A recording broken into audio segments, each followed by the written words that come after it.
This is Hannibal here from thehannibaltv.com. And today is my special guest returning for a second time, none other than Portland wrestling legend, and he's wrestled in all sorts of territories, the brother of the legendary Mad Dog Buzz Sawyer, Brett Sawyer. How are you doing today, sir? Couldn't be doing better. Doing great. How about yourself? Oh, doing excellent. Just came back from the gym. Oh, that's good. How was your? Real good. Yeah, now that I'm back, I can have some THC. Yeah, I feel you. I can't live without it. It seems like, but yeah, I like my THC. That's for sure. Did you do anything for the holidays? Yeah, went to the. We did a lot of shit. Went to a couple parties and a big party for the company in West Virginia. Some a guy named Chuck invited us, and we had a blast. Definitely. Do you have any kids or anything? I got a son, 35, and a daughter, 30, Brittany and Brett William Jr. Did they ever have any interest in getting into wrestling?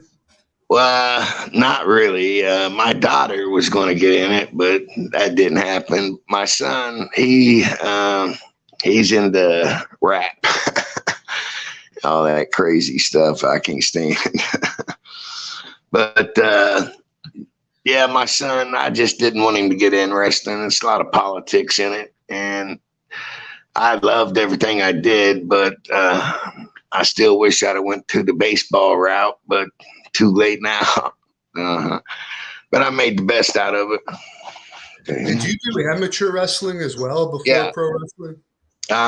Sure did. Coach Malger at Dixie Hollins. Me and my brother was there, and yeah, he was ninth grader pinning 12th graders in 30 seconds. Buzz, and that way the wrestling coach, when Buzz was always a year ahead of me, and they'd always make me wrestle 10th graders and 11th graders when I was in ninth grade. I was like, that's crazy. But, you know, you got to do what you got to do. What weight class were you? 129. Then I wrestled 138 and 140. And that was about it in high school. When I went to Oregon, I was about 180. Then I gained about 20 pounds out there. Little cheating, but I won't get into that. So you went straight from high school to pro wrestling? Well, I went from high school to I did amateur wrestling. Yeah, I walked right into pro wrestling. I refereed for 6 months, and after I got done refereeing, I learned a lot watching guys call high spots and just learning from all the older wrestlers, and a lot of them helped me tremendously. Who trained you for pro wrestling? Buzz, Ricky Steamboat, Matt Bourne. A lot of Buzz and Matt Bourne. Steamboat just came down because he's Charlotte. He was his little brother. I went to school with in Dixie Hollins, and we were pretty tight too. But a lot of guys get trained by people that don't even have a 2-year push. It's crazy. You got to be careful who you sign up with. Some guys want to take all your money and know you ain't going to make it. You can tell after 3 months if somebody's going to make it in pro wrestling or not. That's for damn sure. How was Matt Bourne to train with? You always hear the stories. He was a pretty wild man. Oh, well, he was a great guy. He just partied a little too much. He's the one that came out with Doink the Clown. Me and him went to Venezuela, and we wrestled as two clowns. And that was pretty interesting. He OD'd it in 2014 from a drug overdose. His dad was a pro wrestler, and he was a great guy, but his son died before his dad did. A lot of deaths in pro wrestling, and I don't know why. Yeah, you've made it pretty long for a wrestler, but you got out of the business young. Do what now? I said you've made it pretty old for a pro wrestler, but I guess you got out of the business pretty young. Yeah, not young enough. That's for sure. Do you have a lot of injuries that are nagging? Oh, yeah. Yeah, a lot of injuries. It comes with the sport, really. And so many people try to sue promoters and Vince and people that's just got tons of money, and you ain't going to get away with that, because you're going to get hurt in pro wrestling. I don't care how good you are. You pay the dues, and I regret always cutting my head. That's the craziest shit I ever did, but it is what it is. There's a fan on here that wants to know if you have any Rowdy Roddy Piper stories from Portland. Oh, I got a great one. When I first met Roddy, well, he knew my brother real good, but he came to Oregon for 3 weeks, and I just met him, and I drank then, and I had a beer, and I spilled it, and I got real apologetic, and he's like, "Hey, don't worry about that, hack. Fuck it." He's like, he poured a beer all over the dashboard, and I was like, "Are you crazy?" He goes, "It's a rent-a-car." Yeah, Roddy was crazier than Buzz was, I think. He was one hell of a guy. I can tell you what, he told you what was on his mind. Yeah, he was very blunt, and I like a guy like that. Beating around the bush, it's ridiculous. Yeah, especially in the wrestling industry, that's hard to find. And he was a down-to-earth, such an honest guy, and such a great guy. Portland, Oregon, he got over more than Flair got. I can tell you that. Roddy was over in his hometown big time, and Don Owens loved him. And Don didn't like a lot of wrestlers. I got along with him great, but a lot of guys were older. And like me and The Rock's dad tagged out there in Oregon, and he taught me a lot. And he passed away about 1.5 years ago. Great guy, Rocky Johnson, The Rock's dad. I knew Rock when he was 4 years old, running around in North Carolina, running around the motels and stuff. He was always running somewhere, but he got a hell of a push and ran with it. And then Vince hooked him up some TV shows, and the rest is history. Yeah, I think he's the most successful wrestler ever. $40 million a year. Yeah. 40 million. Yep. He sure is. He's accomplished more than Hogan. That's for sure. Hogan's accomplished a lot. You can't take nothing from him. Nobody can, really. If they do, they're just an idiot.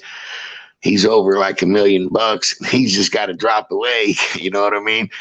He's got a great gimmick, and his new wife, she's a lawyer. So she does all now. When Hogan shows up for an event, it's been like this for the last 2 years. He gets $1 million each time he shows up, just because of his new wife. She's got a nice law firm in Florida, and she makes sure when he works for Vince, every time he gets that TV on him, he goes to TV, he gets $1 million. So. I don't think Rox did that yet, but that's good for Hogan. David wants to know, what are your thoughts on Dusty Rhodes? Well, me and Dusty, I'll tell you an old story. I think I told you I trained his son. Me and Steve Kern trained Dustin, because Dusty didn't want him to play or go into pro wrestling, because he wanted him to play football. Well, Dusty couldn't make the grades. He's making F's in college, and he wasn't passing. And he came to me and Steve, so we didn't think nothing of it, and we trained him, but he didn't want us to tell his dad. So we trained him. His dad was the booker in Florida at the time, and I was going as Brett Sawyer. And well, Dusty, he changed that to the Bubblegum Kid because I trained his son. He got pissed off, and then he wanted his son in the business. I don't know why he got pissed at me and Steve for, but he did. And he gave me a stupid gimmick, which I tried to make the best out of it, but the Bubblegum Kid, that was sort of hard. But I just grinned and kept going. I used it for about a year and a half, and then I left Florida. But yeah, Dusty, I think he was a great booker. I think he did what he had to do, you know. Him and Buzz, they butted heads a few times, but I mean, if promoters like Dusty, he was pretty down to earth, and he was a great booker and a great promoter. It's like a lot of people don't know about Mike Graham and Eddie Graham. Eddie Graham was Mike's dad, and we would always wrestle at the Sportatorium in Tampa. Well, when his dad didn't show up one day, he got arrested because he embezzled millions of dollars from a foundation in Florida that was for kids. And he tried to get a loan from his son. His son had a Mercedes and all kinds of cars, and he had that Mercedes trimmed in gold. But he wouldn't give his dad a loan, so his dad decided to go to the Sportatorium and blow his head off, and he did it. He went down, he blew his head off once. He didn't die. He picked the gun up and shot it the second time, and he died. The next year, the next 2 years, Mike's son went with his dad and mom. He ended up shooting himself. And after he shot himself, his dad shot himself in the brain. Mike shot himself. And they all three shot themselves in the head and died. Just crazy. It was Florida. That's why Florida wrestling slowed down a bit when Eddie Graham wasn't throwing money in it. And but what he was doing wasn't right. So I reckon that's why he blew his head off. But and he dropped the gun the first time and had to do it. It took him 2 times to kill himself. Then his grandson did it. And then his son did it. It's crazy. Do you think do you think Eddie was involved in that type of stuff for longer? Yeah, well, they said he went to jail for. Well, he would have went to jail for it if he hadn't killed himself. But yeah, he was getting ready to go to prison. That's why he was asking his son for a loan.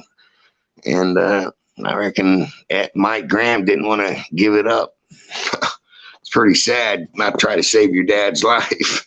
I know I'd have gave my dad everything I had. I mean, that's crazy. Money changes a lot of people. Oh, yeah, for sure. Oh, yeah. Someone wants to know, what was your favorite and least favorite area to work in? Oregon, definitely. And Japan. I love Japan. I loved West Virginia. I loved Florida. I respected all their states, but I liked West Virginia, Florida, Atlanta, North Carolina. South. I mean, the fans, period. I'd do anything for it. Well, just about anything. What was your least favorite? And who was my least favorite? Yeah, your least favorite promotion or promoter to work for. Okay, well, I know you like Bill Watts, but I didn't get along with him too good. When he paid Buzz $3,000 and gave me $1,500, and we did the same thing, I didn't like him a lot, and I walked out on him. And I don't know. I got along good with Ted Turner. I got along with Dusty. We had a couple ups and downs, but when you get in this business, I broke in it 79, when you do get in pro wrestling, you do what you can do. And I was trained by some of the best legends ever. So, and I listened to everything they told me. I'm glad I didn't have to go to some wrestling school where that guy never did nothing. But I got over 100 videos I counted today on YouTube. And I'm glad to just have that, tell you the truth. I was shocked when I found so many of them. But I did wrestle for 35 years, so Yeah. should have been more than that. Scott wants to know if you have any memories of defeating the Road Warriors for the national titles at the Canton Civic Center. Yes, I love that. That was a high you can't buy. Some of my THC ain't that good, but you know, I enjoyed it. I can't say enough. I just God's been good to me. I had a hell of a push. I had all kinds of pushes. I was pretty 80% of the time I was getting a push, and you know, the pencil does a lot of talking, and it uses that eraser. So I was always around bookers, and it's common sense. You stay tight with them and be loyal to them. They'll be loyal right back to you. But a lot of politics in pro wrestling. You could be the best athlete in the world, and if they don't want you in the clique, you ain't getting in. A lot of guys know that. You know, you get right in, you got to know somebody in there. That's for sure. Now, I don't know about nowadays, but it's changed so much. It's crazy. Yeah, nowadays it's even more political, I think. It's just sad. That's pathetic. Yeah. There's a lot less places to work, too. Yeah, you got that right. But, you know, there's a lot of good promoters. Don Owens, to me, in Japan, Japan never, ever complained a bit. They paid big money out. You go over there 5 weeks, some guys was coming home with 100 grand, 150, 80, 80,000. And you got to watch, you can only bring $9,999 through customs. So me and Buzz started taping it on each other. But then before he died, they had dogs, and that didn't get over too good. We got popped once. But yeah, you got to wire that money home. Yeah. Maria wants to know, who was your toughest opponent? Flair, for sure. He was a hell of an athlete. We did an hour Broadway in Portland, Oregon, and Vancouver, Washington, Seattle, Washington, Tacoma, all up in Washington. But yeah, doing an hour Broadways with Flair, that was he didn't run out of gas. I can tell you that, and neither did I. But a lot of the older guys, the jealousy sort of stuck out like a sore thumb because I was a lot younger than everybody, really. So yeah, I enjoyed all that and more. Did you ever get the chance to go out partying with Rick? Yeah, I sure did, in West Virginia, and that was my hometown, and I hadn't been back in a while, but yeah, Flair would pay $1,000 to keep the bars open. I mean, sometimes he'd pay $2,000, and he kept them open till about 4 in the morning. And it was just crazy how these people would just open up the bar. And any state we went in, he always did it. And I drank a lot then. I ain't had a drink in 31 years now. So I don't miss alcohol a bit, but Flair, he's got a big I think it's took his life over because they told him if he kept drinking, and this was about 1.5 years ago after Vince paid his taxes because he's getting ready to go to jail for that. And I think Vince helped him out, and they got into a big fight, I heard. So who knows what happened. Time the story gets to you, it'll grow. Yeah. Kenneth wants to know, what made you retire from the ring?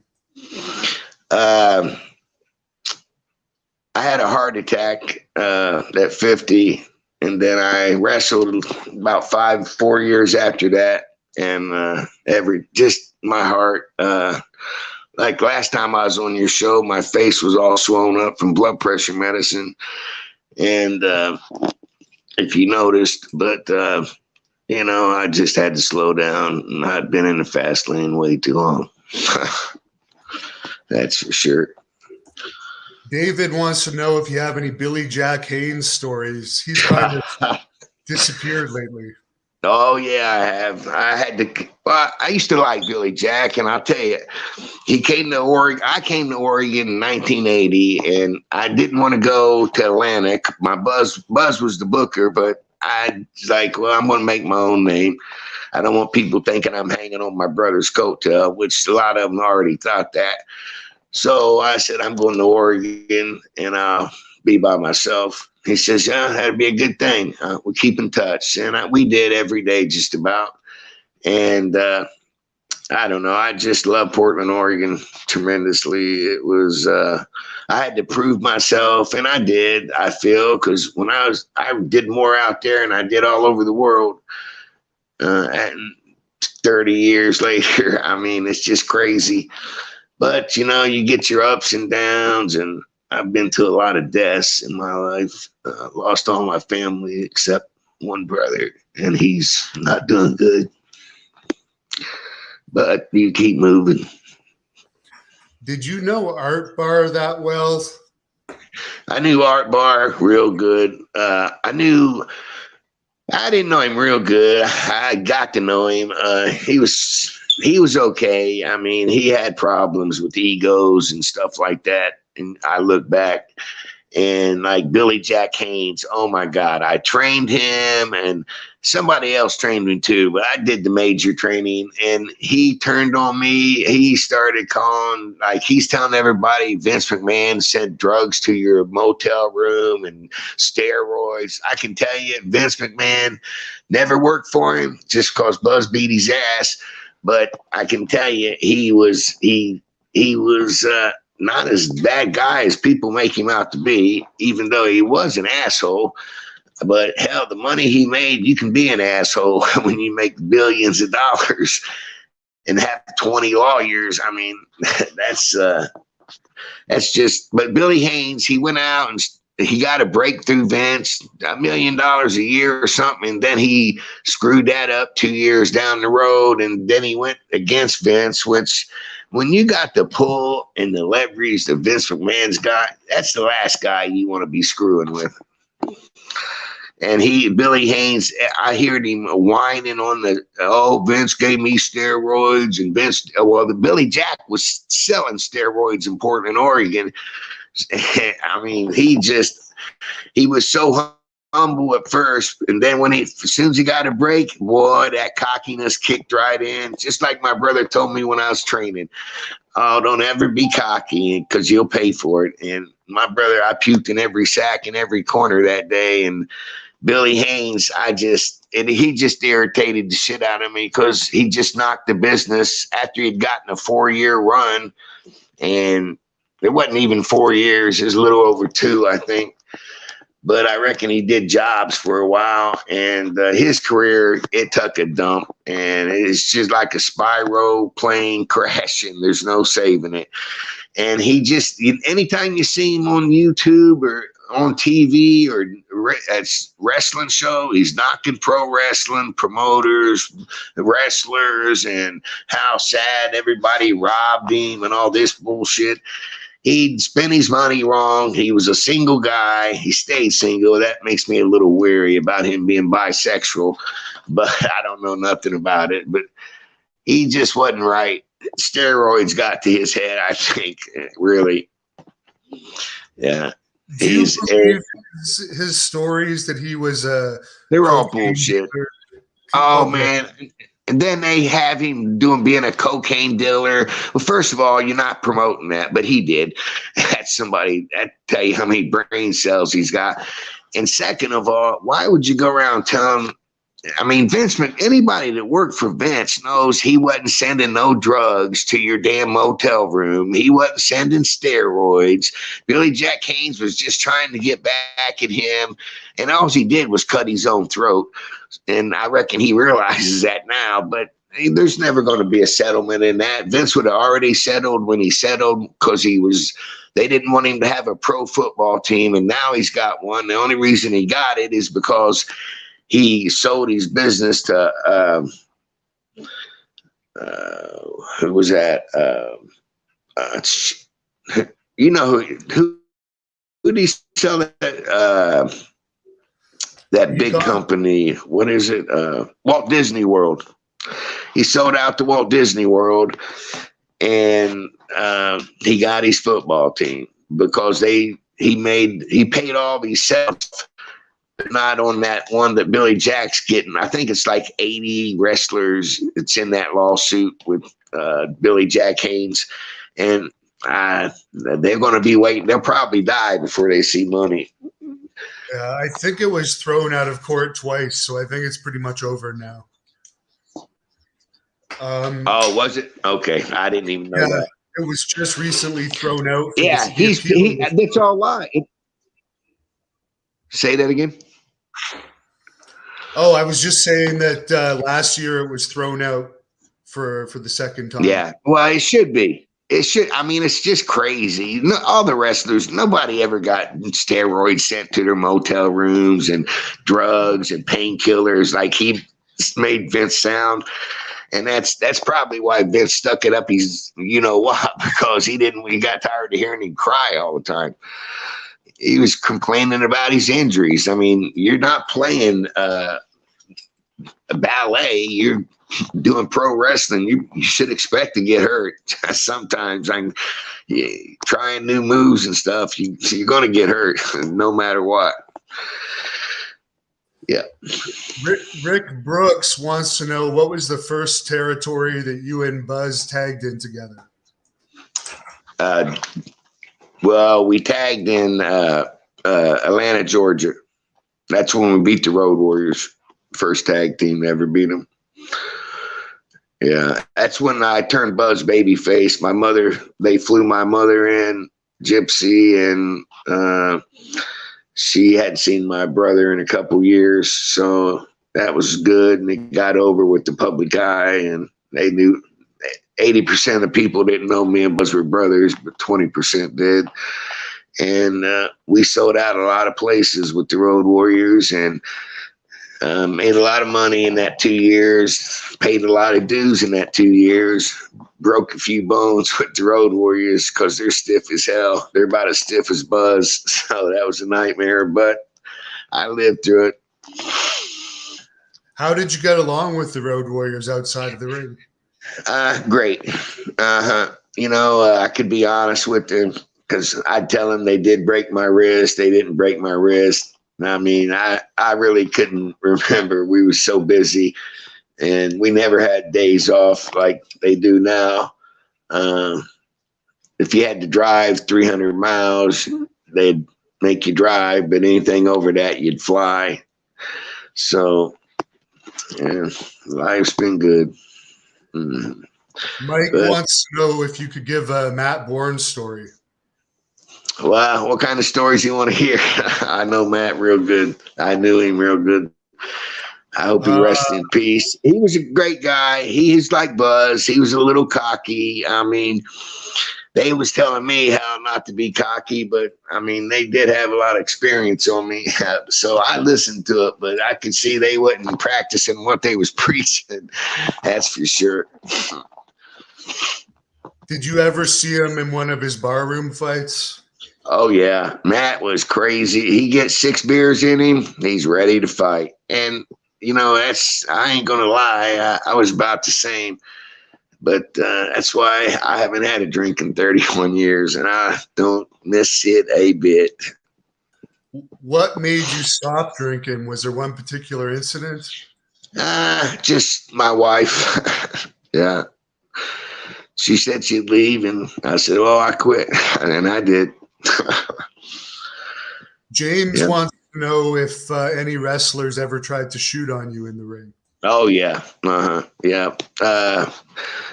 Dennis, he tried it. I can't think of his last name. He's a real cocky guy. I beat his ass in Portland, Oregon. Yeah, a couple of them tried to shoot on me, but they knew I was an amateur wrestler. They wouldn't have did it, so they didn't get too far. Mm-hmm. I've had a few brawls. Yeah, I got in a fight with Matt when I met him. Yeah, so him and Buzz tagged for a couple years, and Matt, he's went through a big divorce and a dirty divorce, but I don't know. Matt was a great guy. He just did too many drugs and drank on top of it, and that right there is what kills all these guys. The drinking and putting narcotics in your system on top of alcohol, on top of weed, on top of you name it. I mean, in the 80s, it was crazy. Piper and Buzz in a room and doing cocaine. Yeah, they was wild as hell. What's the most cocaine you ever saw Buzz do in a day? Yeah. They was they liked their coke in the 80s, and I see guys get on here and they say, "Oh, I don't coke." I'm shit. Everybody told you they didn't. I'd almost bet 80% of them did, because that's just the way it was in the dressing room. There was very few people that didn't, and I would have known. I can tell you that. Yeah. Yeah, fun days back then. Yeah. Yeah. Somebody wants to know if you have any ring rat stories. I know your wife's in the room. Well, a ring rat story. Nah. A ring rat story. That's got to be arrested. Did you witness any wrestlers? Were there any wrestlers that were like pretty crazy with the ring rats more than others? Oh yeah, Matt Bourne was. Oh, big time. Yeah. He that's probably why he had a dirty divorce. Yeah, he was cheating on his wife. I couldn't lie for him because I didn't like him that much. Like I told you, as soon as I met him, I got in a fight with him because he was trying me. And Buzz broke that up. Steven wants to know, who is your favorite opponent to wrestle? Who's my what? Favorite opponent to wrestle? To wrestle. Jake the Snake was good. He could do good high spots. I like doing high spots when I wrestled. I didn't like just punching and kicking.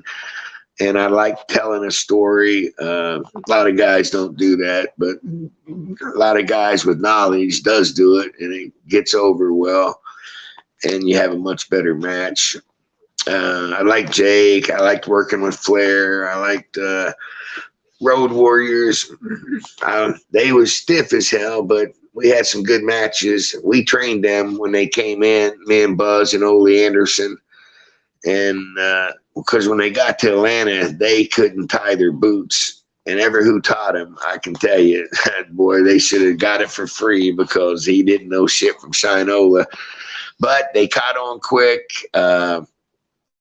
And we spent some time with them. And Buzz was booking a little bit for about 2 years there. And that's when we had that run with him. And he just turned babyface. And he was helping Ole, and him and Ole both were booking. And they got along good. Ole was the main booker and had the last call on a lot of it. But Buzz would change some, and sometimes Ole would change it. So it worked out. You got to be flexible, and a booker, it's a hard job to have, that's for sure. How did you get along with Ole? I got along with Ole. He gave me the Brett Wayne push. So ever since I used that name, me and Ole he'd always put me over. And I came in from Oregon, and then he gave me a good push, and Then I tagged with my brother for a couple years, and he died in 1992, February the 7th. Way too young. What was the exact cause of his death? Was it just an overdose?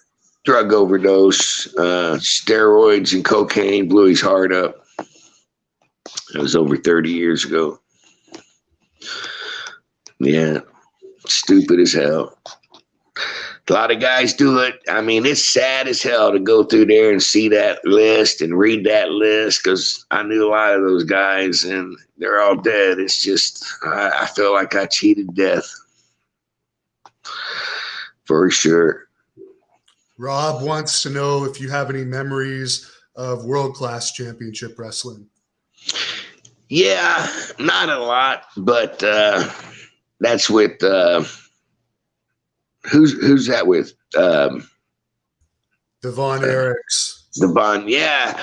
I only worked for him a couple times with Buzz, and Buzz had worked for him before me and him went in there, and then when him went in there, and we worked with them, and God, they died left and right, back to back, drug overdoses, and everything else you can think of.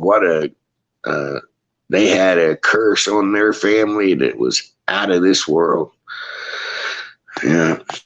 I remember in 82, their little brother shot himself. That's how it all started. Jonas wants to know your thoughts on Ricky Steamboat and Ken Shamrock. Well, Shamrock, me and my brother was training in California. And who was the other one? Ricky Steamboat. Shamrock. Steamboat. Oh, well, Steamboat, he's a great guy. Always has been. He's from St. Petersburg, Florida. And his brother, Victor, his little brother, that's who I was good friends with. Victor, he was Rick Steamboat's little brother. But, and what's his name? The Ultimate Fighter, he trained at Buzz's gym. I was living in Atlanta, and I had my own school, but I would fly back and forth and help Buzz. He was a little busier, and that's how I met him. And he came out there and trained to be a pro wrestler. Ken Shamrock, he's one tough cookie, I can tell you that. Were you around when, looks like we may have lost him for a